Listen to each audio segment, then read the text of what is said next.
এটা কি? This is chicken chop. Chicken চাপ। ভালো খেতে।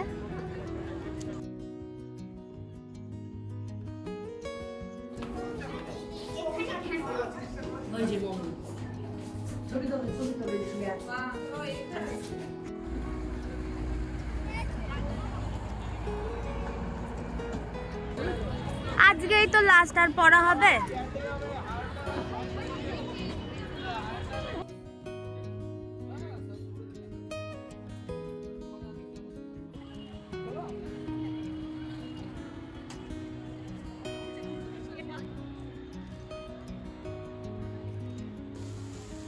কেমন লাগছে? এটা হচ্ছে the Great Wall of China. কোনটা ভালো? এটারই গন্ধটা আমরা এতক্ষণ ধরে পাচ্ছিলাম, এখন খেয়ে বলছে মোটামুটি। কি অবস্থা, মারাত্মক ঠান্ডা, পুরো হাওয়া।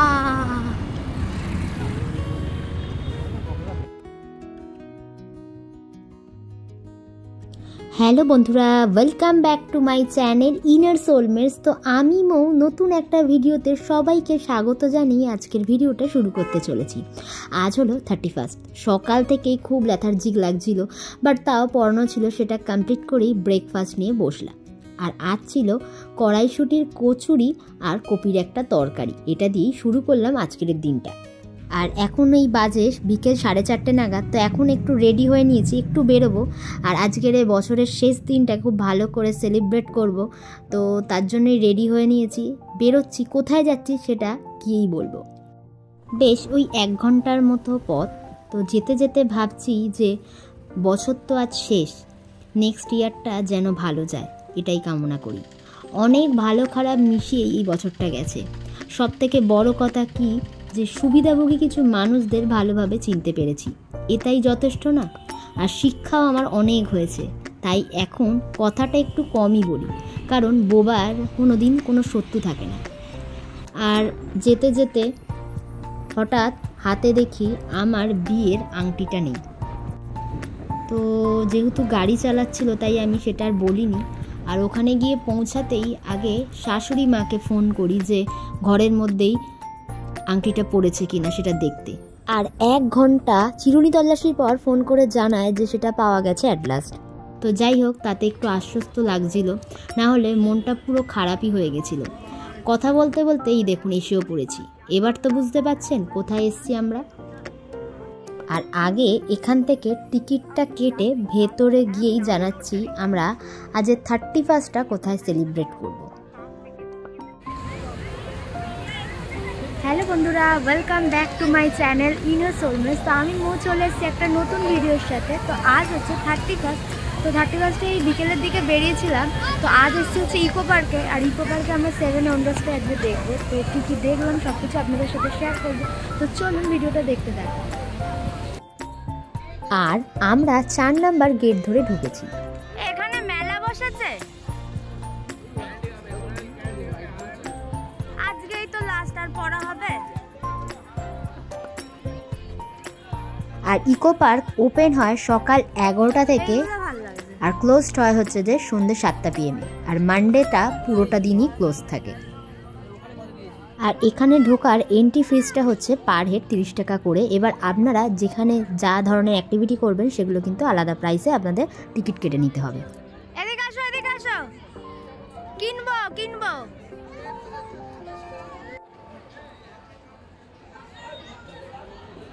অ্যাজ সাচ ইকো পার্ক বিশাল বড় জায়গা জুড়ে অবস্থিত, কিন্তু 7 ওয়ান্ডার্স কখন এর আগে এতবার যাওয়া সত্ত্বেও দেখা হয়নি। তো আজ এটাই দেখব ঠিক করেছি।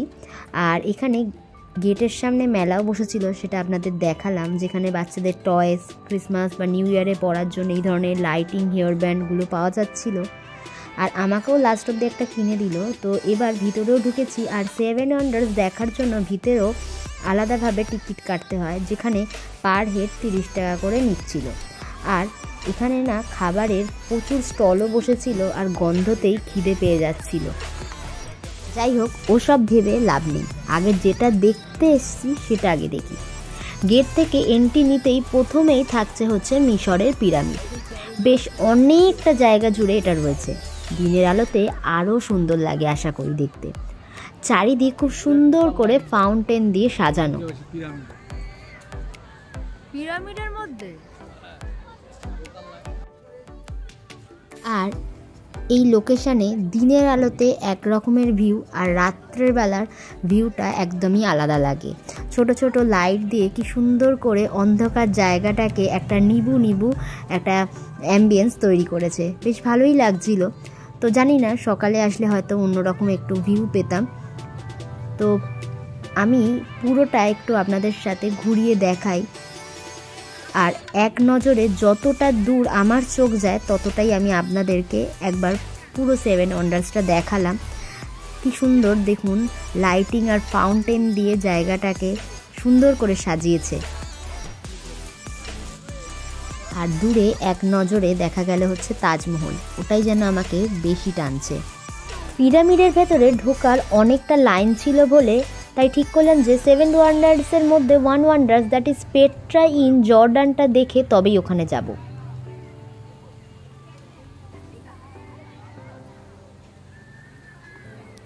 তো চলুন ভেতরে ঢুকে দেখি যে ওখানে কি আছে। ভিতরে নিবু নিবু লাইট দিয়ে বেশ একটা আলাদাই অ্যাম্বিয়েন্স তৈরি করেছিল। নানা ধরনের মূর্তি ছিল পাথরের, এছাড়া কিছু ভাস্কর্যেরও নিদর্শন এখানে পাই।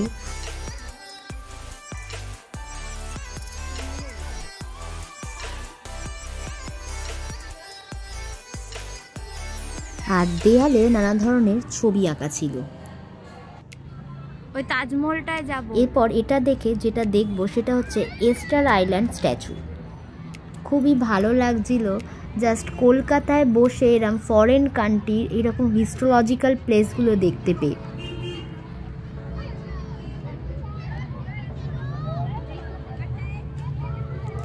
এবার ঢুকবো হচ্ছে মিশরের পিরামিড দেখতে। লাইটের ফোকাসে দারুণ লাগছিল দেখুন জায়গাটা। আর ওই দেখুন দূরে স্পিনিংস, যে ক্রিয়েচারটা দেখতে তাদের মাথাটা মানুষের মতো এবং বডিটা লায়নের মতো, যেটা আমরা ছোটবেলায় হিস্ট্রি বইতে পড়েই এসেছি, এই ধরনের একটা ইজিপ্টিয়ান ক্রিয়েচার। তো এখানে অনেক লাইনও পড়েছিল। তো লাইন দিয়ে ঢুকতেই ভেতরে দেখলাম একটা মামির রেপ্লিকা রয়েছে, আর দেয়ালগুলোতে খুব সুন্দর করে পাথর কেটে কেটে ডেসক্রাইব করা রয়েছে যে কীভাবে তারা হান্টিং করতো, তাদের রেগুলার লাইফস্টাইল সব কিছুই।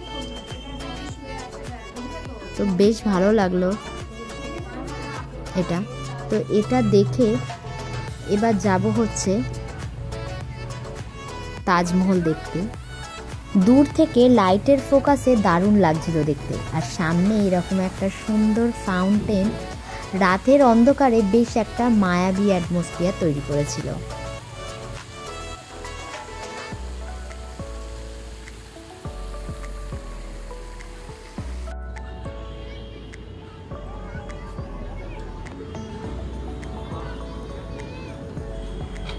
এটা কি? This is chicken chop. Chicken চাপ। ভালো খেতে। ঠিকঠাক। আর আমরা তো জানি তাজমহল ছিল আগ্রায়, আর যেটার রেপ্লিকা এখানে তৈরি হয়েছে। মুঘল এম্পায়ার শাহজাহান তার ওয়াইফের স্মৃতি হিসাবে এটি তৈরি করেছিলেন।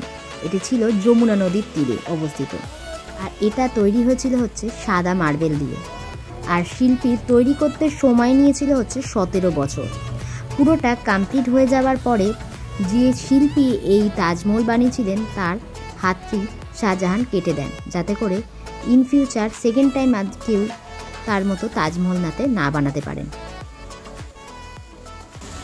কেমন লাগছে? ভালো। এটা হচ্ছে the great wall of China. কোনটা? আর ইকো পার্কেও তাজমহলের যে রেপ্লিকাটা তৈরি করেছিল সেটাও বেশ ভালোই লাগছিল।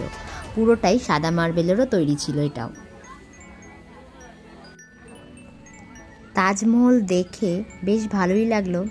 এবার যাব দেখতে হচ্ছে চায়নার দ্য গ্রেট ওয়াল। এটাও সপ্তম আশ্চর্যের মধ্যেও অন্যতম এক আশ্চর্য।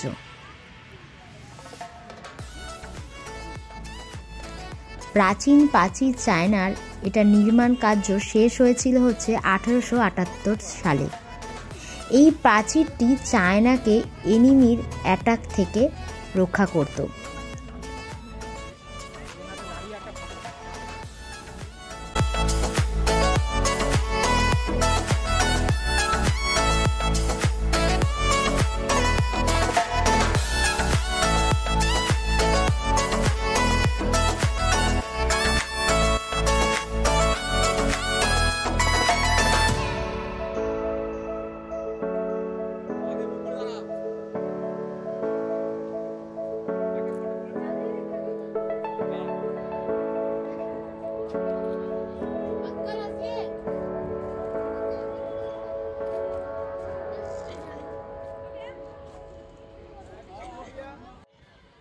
এরপর যাচ্ছি ইতালির কলোজিয়ামে।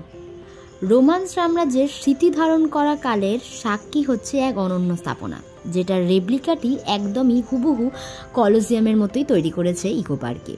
এখানে ইতালির সব উৎসব পালন হতো একটা সময়, তারই রেপ্লিকাটা ছিল এটা।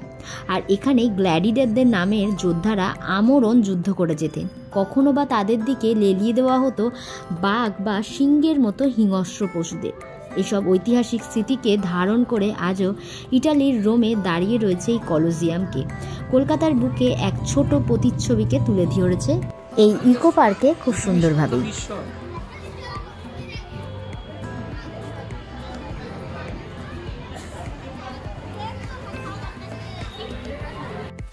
আর প্রত্যেকটা ওয়ান্ডার্সকে কানেক্ট করেছে এরকম সুন্দর সুন্দর কিছু ফাউন্টেন দিয়ে। আর আমার তো নতুন নতুন জায়গা এক্সপ্লোর করতে খুব ভালোই লাগে, তো আজকের সন্ধ্যেটা আমার কাছে খুব ভালো লেগেছিল। 31st দিন এত সুন্দর একটা জায়গা ঘুরতে পারবো শুনেছিলাম যে ইকো পার্কে এরম জিনিস আছে, কিন্তু নিজের চোখে দেখে বেশ ভালোই লাগছিল। তো আপনারাও জানাবেন আপনাদের কেমন লাগলো। এরপর যেটা দেখবো সেটা হচ্ছে ব্রাজিলের রিও ডি জেনেরোতে শহরে অবস্থিত এই ক্রাইস্ট দ্য রিডিমার। এটিও পৃথিবীর 7ম আশ্চর্যের মধ্যে এক অন্যতম। এটা ব্রাজিলের ভাষায় ডাকা হয় ক্রিস্টো রেডেন্টার নামে, যার অর্থ হলো ত্রাণকর্তা যিশু। আর এই মূর্তিটি এমনভাবে দাঁড়িয়ে আছে যেন পুরো শহরটাকে আলিঙ্গন করেছে, আর সেটাকেও খুব সুন্দর করে নির্মাণ করেছিল ইকো পার্কে।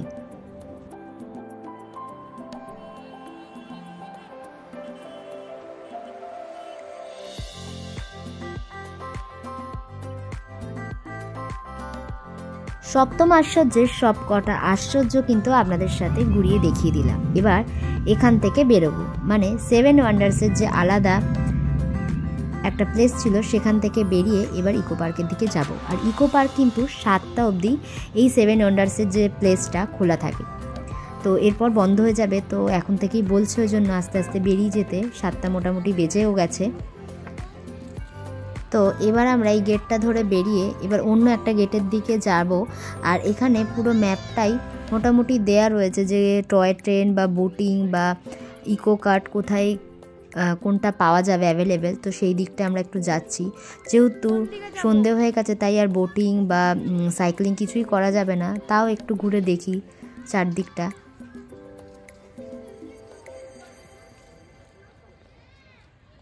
আর ওই দেখুন দূরে টয় ট্রেন যাচ্ছে। তো এখানে টয় ট্রেন করেও পুরো ইকো পার্কটা ঘোরা যায়। তো নন এসি যে টয় ট্রেনের পার হেড ভাড়া হচ্ছে ওই 150 টাকা করে, 1 রাউন্ড ঘোরাবে পুরো ইকো পার্কটা। তো ওই 30 থেকে 40 মিনিট মতো সময় লাগে। আর এসি টয় ট্রেনটার টিকিট হচ্ছে 250 টাকা পার হেড। আর এখানে সাইক্লিংও করা হয়ে থাকে। এই ডুয়ো সাইক্লিংগুলো ওই 150 টাকা করে চার্জ নেয় পার হাফ অ্যান আওয়ারে। আর এই সাইক্লিং করেও কিন্তু আপনারা পুরো ইকো পার্ক ঘুরতেই পারেন। আর ওই যে টয় ট্রেনটা দেখুন যাচ্ছিল, এটা মনে হয় অনেকটা ঘুরে আবারও ব্যাক করছে। আসলে টাইমও হয়ে এসছে, এবার কিন্তু ইকো পার্ক বন্ধ হয়ে যাবে। তো আমরা ওই জন্য এবার বেরিয়ে পড়ছি। দেখুন চারিদিকটা ফাঁকাও হয়ে গেছে। আসলে একটু আগে আসলে হয়তো ভালোই হতো। যেখানে এই খাবারের সব ফুড কোর্টগুলো বসেছিল সেখানেই আবার এসছি। এখন আমার হাজব্যান্ডের এগ রোল খাবার ইচ্ছা হয়েছে।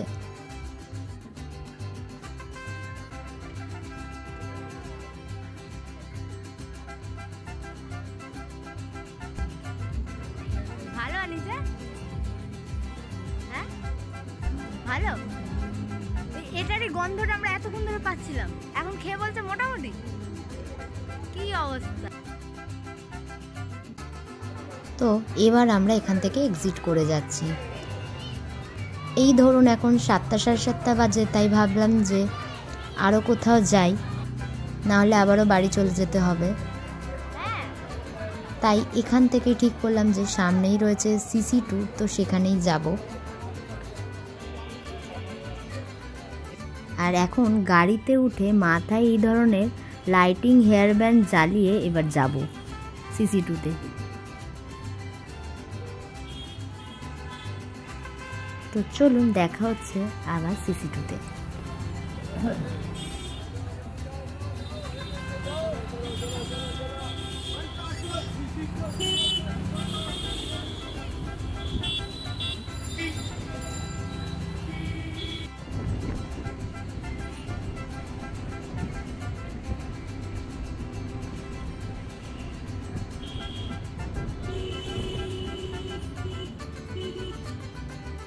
আর প্রতি বছরই ক্রিসমাস বা নিউ ইয়ার হিসাবে CC2 খুব সুন্দর করেই সাজানো হয়, তো তাই ভাবলাম যে এখানে একটু দেখেও যাই আর কিছুটা টাইম স্পেন্ড করে যাই।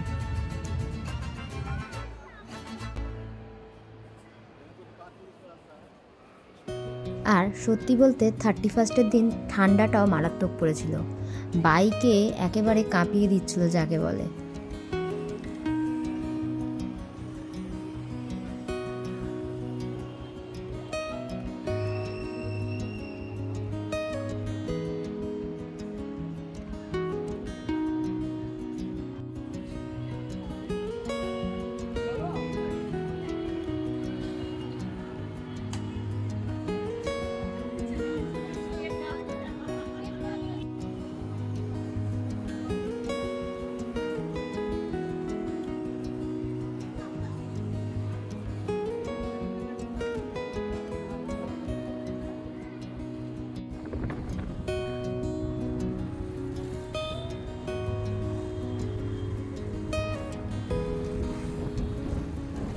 মারাত্মক ঠান্ডা, পুরো হাওয়া। এবার আমরা এখান থেকে বেরিয়ে বাড়ি যাওয়ার সময় বাইরে থেকে কিছু একটা খেয়ে তারপরে বাড়ি ফিরব।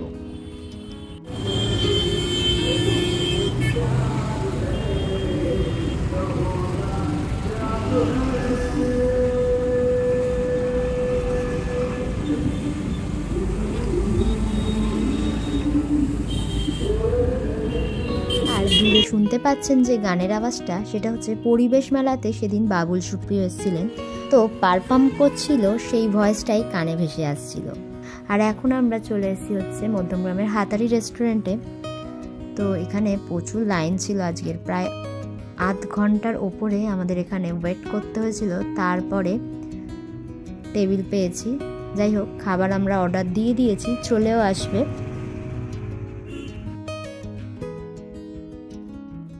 আর সত্যি বলতে পুজোর সময় বা কালী পুজোর সময় আর নিউ ইয়ারেই আমরা এখান থেকে খেয়ে থাকি।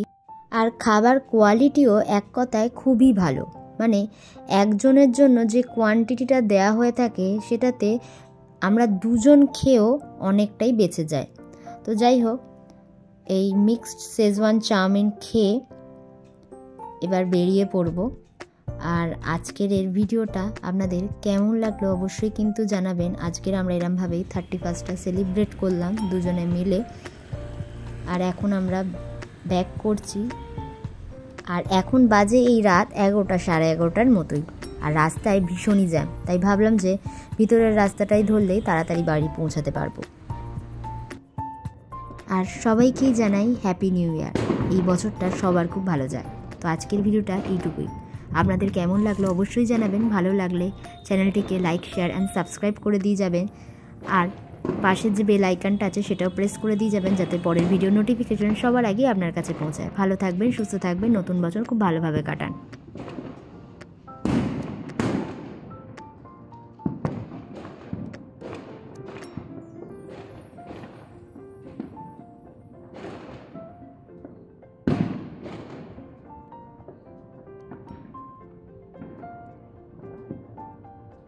টাটা, দেখা হচ্ছে অন্য কোনো নতুন ব্লগের সাথে।